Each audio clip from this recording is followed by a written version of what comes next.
Como é que Sesshomaru e Rin acabaram casando na história de Ashahime? É o vídeo que a gente vai falar hoje. Esse é o terceiro vídeo especial do ganhador da gincana que a gente fez lá no Instagram, Sesshomaru. Então, vou deixar os outros dois aqui no card para vocês darem uma olhadinha. Fica até o final desse vídeo para você entender tudo que nós temos de oficial sobre Sesshomaru e Rin, a história dos dois, tá bom? Olá meus queridos, eu sou o Avalon das páginas Avalon Geek e no vídeo de hoje eu vou contar para vocês a história de como Sesshomaru e Rin se conheceram e como foi o desenvolvimento dos dois, em como eles passaram a se relacionar desde o Guardião até o momento em que no futuro acabaram se casando. Lembrando que isso aqui é um material oficial, não vou dar nenhum ponto de vista meu, apenas contar para vocês a história oficial de Inuyasha e Ashahime em relação a Seshi e Rin. Lembrando também que tá rolando um sorteio lá no Instagram, vou deixar aí para vocês na tela. Link tá na descrição. E lembrando também que vocês me ajudam muito deixando o seu like e compartilhando esse vídeo para que as pessoas possam entender o que a gente tem de oficial a respeito dos dois. Para quem tiver interesse, a história de Sesshomaru já foi contada em um outro vídeo aqui nesse canal, mas de forma bem resumida. Ele é o meio-irmão mais velho do protagonista da série Inuyasha, que tem o mesmo nome da série. Sesshomaru acabou conhecendo Rin pela primeira vez no episódio 35, que equivale ao capítulo 129 do mangá, quando este estava muito machucado pelo ataque da Tessaiga que havia sofrido de seu irmão, e ela gentilmente o encontrou na floresta e decidiu cuidar dele, levando comida e remédios para ele. No mangá, há uma pequena alteração em relação ao anime quando a Rin joga água na cara de Sesshomaru, uma cena no mínimo cômica para quem acabou de ver aquele Dai-yokai lutando ferozmente contra o seu próprio irmão.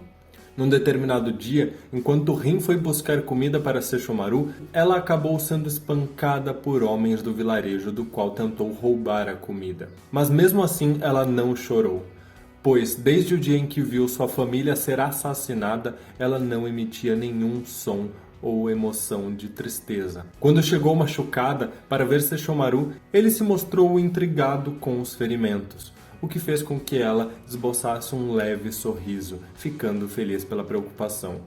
Em um dia, quando voltava para um casebre onde morava sozinha, Rin acabou sendo atacada por lobos yokais, alguns dos que seguiam Kuga, e foi salva da morte pela Tenseiga de Sesshomaru ao encontrar a pequena garotinha morta em seu caminho. Ela, inclusive, na tentativa de fugir dos lobos, acabou correndo em direção de Sesshomaru, mas infelizmente ele só a encontrou quando já era tarde demais. Felizmente a Tenseiga pôde salvá-la e ela se tornou oficialmente a primeira a ser salva pela espada. Desde então, ela começou a seguir Sesshomaru e Jaken para todos os lugares, sendo a principal causadora da mudança temperamental de Sesshomaru. Rumiko, em um dos materiais oficiais, mais especificamente na enciclopédia de Inuyasha, disse que, sobre a aparição de Rin, ela resolveu fazê-lo porque tinha vontade de ver um personagem na sua posição quando Sesshomaru estivesse ferido. Foi quando Rin encontrou e levou objetos como comida e várias outras coisas em ocasiões diferentes para ele, que ela imaginou que era como se a menina estivesse servindo a um ser divino. Talvez ela imaginasse que estava fazendo algum tipo de reza para ele. A Rumiko, na parte da história onde a Rin começa a acompanhar Sesshomaru, isso se deu porque ela queria que um humano estivesse com ele. Ela não havia decidido naquela época se seria um homem ou uma mulher, tampouco qual seria a sua idade. Foi então que o editor, conversando com ela, deu uma sugestão de que seria bom um menino, uma criança. Mas ela pensou melhor e então decidiu que uma menina seria mais adequado. Ao seu entender, Sesshomaru se vê melhor caminhando com algo pequeno, como uma espécie de contraste.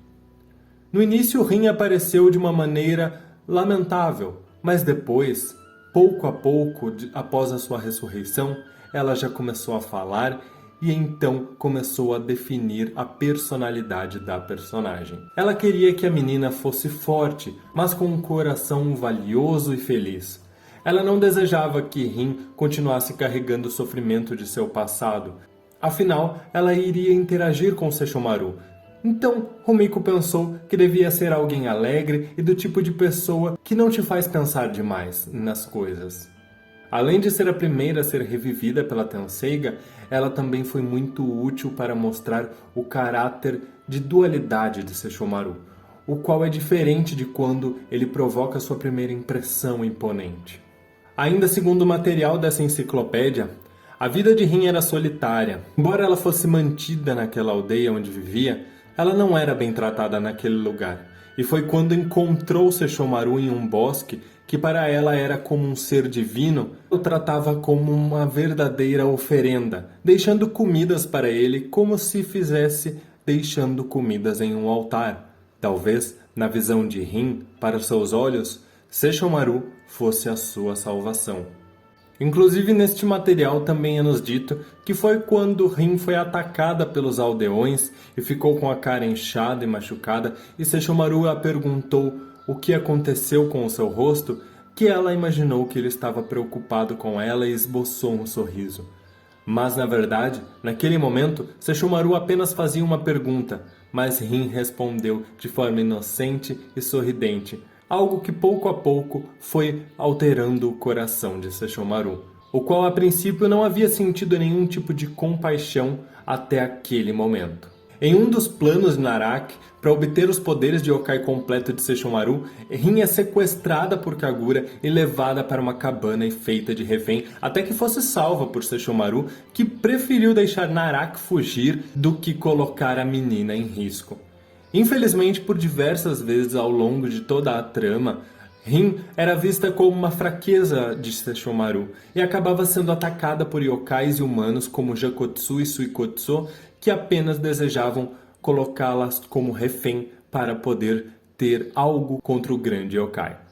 Embora Sesshomaru fosse a grande força protegendo Rin e Jaken, o yokai baixinho que sempre cuidou da menina, repreendendo-a e ensinando-lhe sobre perigos, além de estar sempre ao seu lado, em algumas batalhas Sesshomaru deixou Rin de lado para que ela não fosse exposta a ainda mais perigos e ela pacientemente e alegremente o esperava. Rin se preocupava que Sesshomaru se lembrasse dela, mesmo após a sua morte, ciente de que ele viveria muito mais do que ela. E nós vimos isso num determinado episódio da saga clássica, um episódio filler, mas muito emocionante. Para poder aumentar o poder da meia-lua criado pelo Ondas Lunares das Trevas, Sesshomaru foi atrás de um círculo perfeito e decidiu visitar e perguntar à sua mãe se ela saberia de algo. Isso já após alguns meses caminhando ao lado de Rin e Jaken. Foi a mãe de Sesshomaru que decidiu treinar as habilidades do filho usando a Pedra do Meidō para abrir um caminho das trevas, pelo qual um cão de trevas capturou Rin e então esta acabou infelizmente morrendo naquele local. Por mais que Sesshomaru tenha ido atrás dela, ele descobriu que a Tenseiga apenas poderia salvar uma vida uma única vez. E com isto, os mortos do mundo das trevas começaram a implorar por suas vidas, fazendo com que a Tenseiga aumentasse o seu poder e Sesshomaru salvasse a todos como um ato de misericórdia. Foi após isso, e após perceber a preocupação e carinho que Sesshomaru tinha pela pequena, que a mãe dele acabou utilizando a Pedra do Meidō para dar-lhe a vida uma vez mais.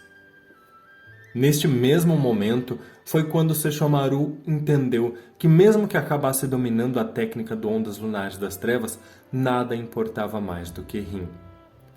Após isso, Rin ainda conviveu um pouco mais com Sesshomaru, até que foi após perder os Ondas Lunares das Trevas e ele ser atacado por Magatsuri que ele percebeu que ela corria perigo ao seu lado. Ele então decidiu ir para a batalha final contra Naraki, deixando Rin e Jaken com Kaede. O que não adiantou muito, já que ela acabou sendo sequestrada e levada para dentro de Naraki e uma vez mais sendo feita de refém. Mas foi finalmente ao derrotar o vilão que Sesshomaru seguiu seu caminho, deixando Rin viver com os humanos ao lado de Kaede. Segundo a própria Rumiko em entrevista recente, Sesshomaru era protetor de Rin e após o fim de Inuyasha, ao entender dela, ele a visitava de forma moderada, deixando kimonos de presente, pois ela acharia problemático se as visitas fossem frequentes. Na convicção dela, Rin viveu na aldeia tendo uma experiência, na qual, por um período de tempo, ela experimentaria a sociedade humana para escolher entre o mundo humano e o mundo yokai. Foi no CD-drama oficial que Sesshomaru mencionou que Rin deveria decidir em seu próprio coração. Embora ele não tenha dito isso diretamente a ela, e sim em um jogo de palavras, embora haja discussões sobre ser canônico ou não, o produto é oficial, já que conta com os seiyus, os dubladores japoneses dos personagens oficiais. E lá, Sesshomaru diz: Rin, você já se acostumou com a vida na aldeia? Ninguém perturba você? Você fez um kimono com o pano que lhe dei outro dia? Quando você tiver problemas, ou estiver triste, ansiosa ou qualquer outra coisa, não hesite em me chamar. Eu irei imediatamente para você, mesmo que estejamos distantes. Se você me chamar, este Sesshomaru com certeza irá até você. Você pode assobiar dentre os dedos se quiser, distância não será um problema. Nossos corações estão conectados com o poder da confiança e não há nada a temer. Basta ter este sentimento. Deve ser o suficiente para preencher seu coração e é por isso que é bom que as coisas permaneçam como estão por enquanto. Tempo nós temos de sobra. Você pode examinar o seu coração com o seu próprio ritmo e até então cuide de si mesma.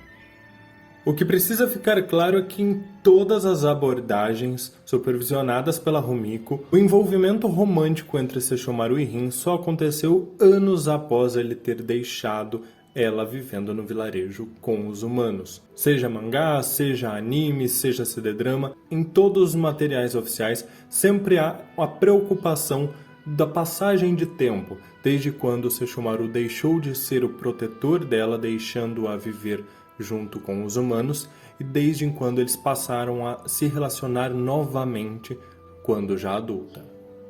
Embora o anime não nos conte detalhes, nós sabemos que a Rin acabou se envolvendo com o Sesshomaru e deu à luz as gêmeas quando tinha 18 anos, inclusive tendo sido vítima de maldições criadas pela Yokai Zero e estando presa por 14 anos na Árvore das Eras, para que a maldição da escama prateada não se espalhasse pelo seu corpo, inclusive dormindo durante todo esse tempo por conta da borboleta dos sonhos que roubou os sonhos de sua filha Setsuna para que ela pudesse dormir com os sonhos da filha também e a maldição não evoluísse até que pudessem conseguir romper o fio do destino que ligava a vida de Rin à vida de Zero. No episódio número 37 de Hanyo no Yashahime, tivemos finalmente Rin sendo libertada da maldição de Zero e saindo também da Árvore das Eras, onde repousava há 14 anos, onde pudemos finalmente vê-la nos braços de Sesshomaru, pronta para seguir a vida com seu esposo e suas duas filhas, que poderão ter um contato finalmente direto com a mãe. Será que finalmente ela vai poder carregar as meninas no colo? Na verdade, abraçar, mas a gente sabe o quanto ela desejava isso. No mangá de Yashahime nós temos uma perspectiva um pouquinho mais completa do que aconteceu neste meio tempo. Nos foi contado um pouquinho sobre o desenvolvimento romântico dos dois quando Rin já era adulta e como ele encontrou amor nos humanos após ela se tornar esta adulta e eles passarem a se encontrar. No anime de Yashahime foi dito que Rin tinha 18 anos quando deu luz às gêmeas, Setsuna e Towa, as filhas dela, com Sesshomaru.